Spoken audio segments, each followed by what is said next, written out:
Right breaking news అయితే చూస్తున్నాం. హైదరాబాద్ మూసీ పరివాహక ప్రాంతంలో మళ్లీ కూల్చివేతలు మొదలయ్యాయి. చాదర్ఘాట్లోని శంకర్ నగర్ బస్తీలో నిర్మాణాలను కూల్చివేస్తున్నారు.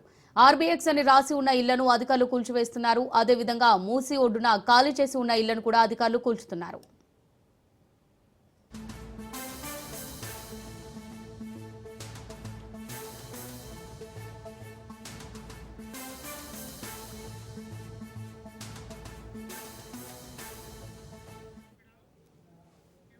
హైదరాబాద్ మూసీ పరివాహక ప్రాంతాల్లో మళ్లీ కూల్చివేతలు మొదలయ్యాయి.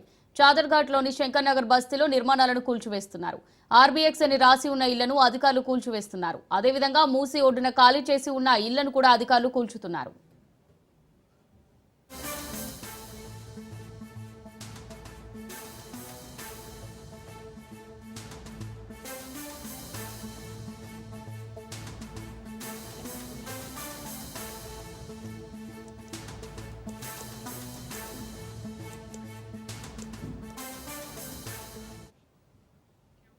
హైదరాబాద్ మూసీ పరివాహక ప్రాంతాల్లో మళ్లీ కూల్చివేతలు మొదలయ్యాయి.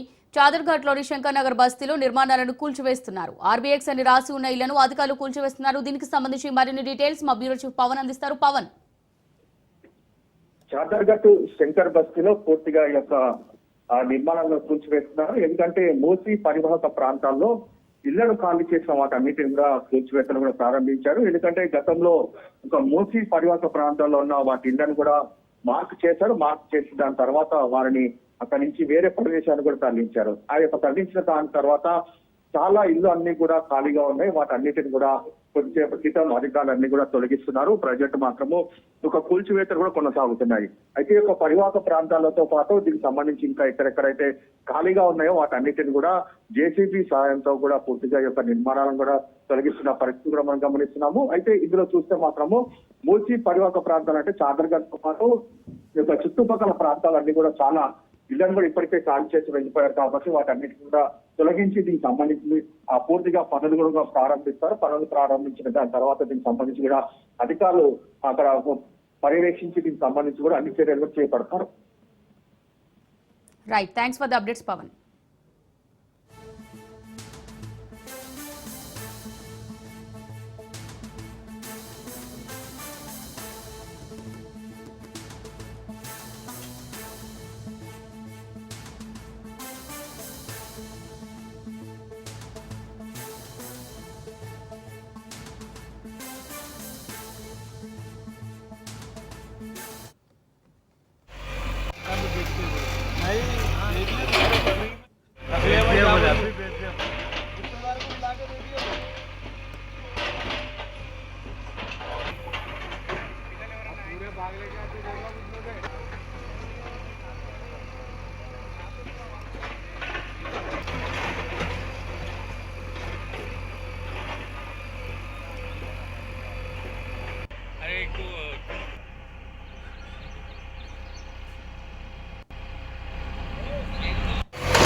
ये था